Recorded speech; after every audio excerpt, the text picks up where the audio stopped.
I saw her once. White dress, long black hair, standing in the river. She was sobbing, whispering a name that didn't belong to her. They told me not to stay by the river after dark. But I didn't listen. I was born in a small village outside Oaxaca. My grandmother raised me on stories of shadows, the kind that move when you're not looking. But none stuck with me like her La Llorona, the crying woman. She wasn't just a myth to us. She was a warning, a punishment.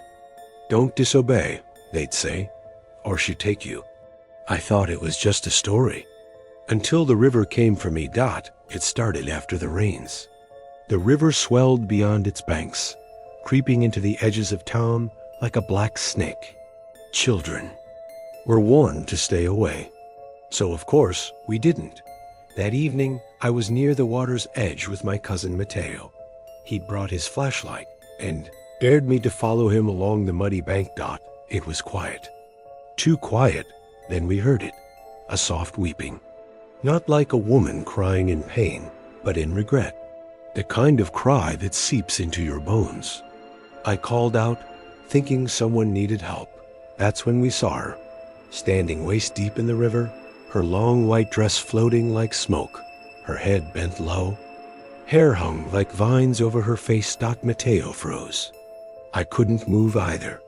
It was like something inside me recognized her, even though we'd never met.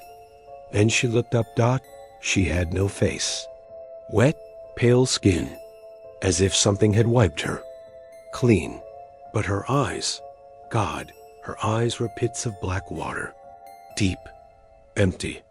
She raised her hands toward us, fingers stretching like they were made of riverweed. And then she whispered, "Don Eston." "Miss Hijos? Where are my children?"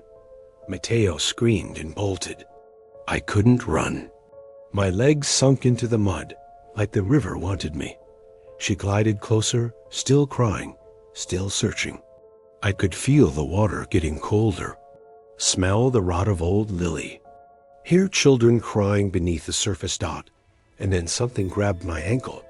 I blacked out. When I woke up, I was in my grandmother's house, shivering, wet, and alone. Mateo had made it home. But the look on his face, he wouldn't speak. For days. My abuela sat next to me with a candle. She said, "Now you've seen her, you're marked." I begged her to explain. She only told me what they never say in the tourist tales, that La Llorona doesn't just haunt the river.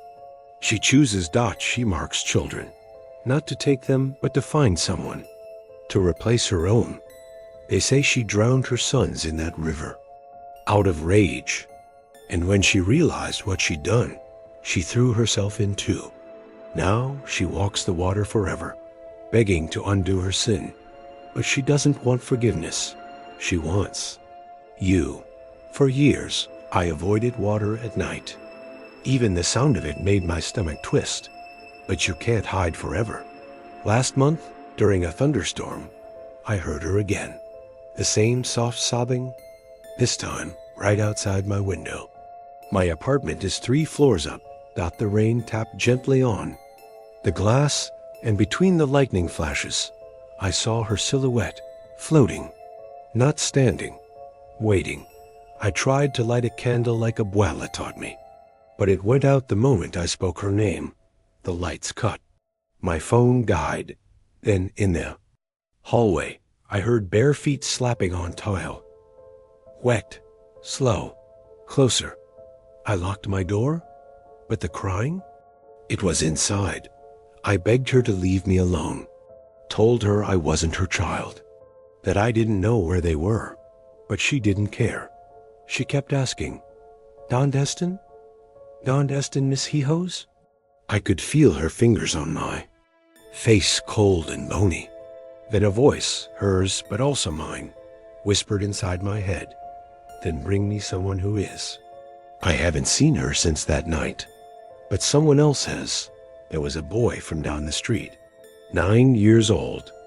His mother found him standing knee-deep in the river last week, eyes wide open, lips moving, whispering her name. And when she asked him why he went there, he said a woman in white told him, "You're special. Someone traded their life to save themselves." So now he walks the river, and I live with the guilt, because when she asked me to give her someone, I did. You think you're safe because you don't believe in her, but she's not looking for believers. She's looking for children, and she doesn't care who gave them to her.